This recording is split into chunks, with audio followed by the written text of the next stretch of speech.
దమ్ము శ్రీజ దుమ్ము దులిపేసింది. అబ్బబ్బబ్బా! ఏమన్నా చేసిందా నామినేషన్స్‌లో హంగామా. ఈరోజు నామినేషన్స్‌లో అయితే అసలు ఒక్కొక్కరికి ఇచ్చి పడేసింది అబ్బా అసలు దమ్ము శ్రీజ. రాగానే మాధురితో అండ్ కళ్యాణ్‌తో, తనుజతో ముగ్గురికైతే గట్టిగానే క్లాస్ పీకింది. అండ్ బిగ్ బాస్ ఇదంతా గమనించి మీరు వచ్చింది నామినేషన్ చేయడానికి, వాళ్ళతో గొడవ పెట్టుకోవడానికి కాదని చెప్పి అండ్ బిగ్ బాస్ అయితే నామినేషన్ ప్రక్రియ అయితే స్టార్ట్ చేయమని చెప్పాడు. అదేంటి బిగ్ బాస్ అసలు శ్రీజని అలా ఆపేశారు. తన అన్యాయంగా అయితే ఎలిమినేట్ చేసేసింది మీరే కదా. ఇప్పుడు తనలో ఉన్న ఫ్రస్ట్రేషన్ మరి ఇంకెలా పోతుంది?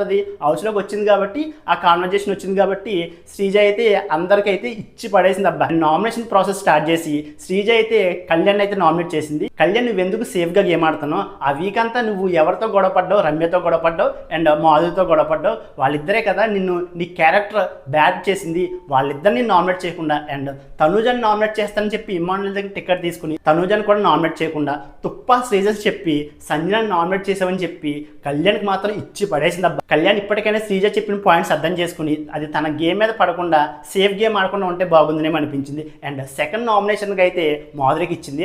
అసలు మాధురికి ఇచ్చి పడేసింది అబ్బా శ్రీజ. అసలు దుమ్ము దులిపేసింది. అసలు ఈరోజు నామినేషన్స్లో శ్రీజ అయితే తుఫాన్ సృష్టించింది అసలు బిగ్ బాస్ హౌస్లో. ఈ నామినేషన్ ప్రాసెస్ అయితే నాకు చాలా బాగా నచ్చింది. ఎక్స్పెషల్లీ ఈరోజు శ్రీజ నామినేషన్స్ అయితే నాకు ఇంకా బాగా నచ్చింది. దమ్ము శ్రీజ ఒక్కొక్క పాయింట్ చెప్తుంటే బుల్లెట్లా దిగింది. ఒక్కొక్కరికి మాత్రం ఇచ్చి పడేసింది అబ్బా. అసలు మాధురికి ఎక్స్పెషల్లీ దుమ్ము దులిపేసింది. అసలు మాధురి సమాధానం కూడా చెప్పుకోలేని పరిస్థితిలోకి అయిపోయింది. నాకైతే మాధురికి అయితే గట్టిగా ఇచ్చింది అనిపించింది. దమ్ము శ్రీజ నామినేషన్స్లో దుమ్ము దులిపేసిందని మీలో ఎంతమందికి అనిపించింది? దమ్ము శ్రీజ ఈరోజు నామినేషన్ చేయడం మీద మీకేమనిపించిందో వీడియోని లైక్ చేసి మీ అభిప్రాయాన్ని కామెంట్ చేయండి.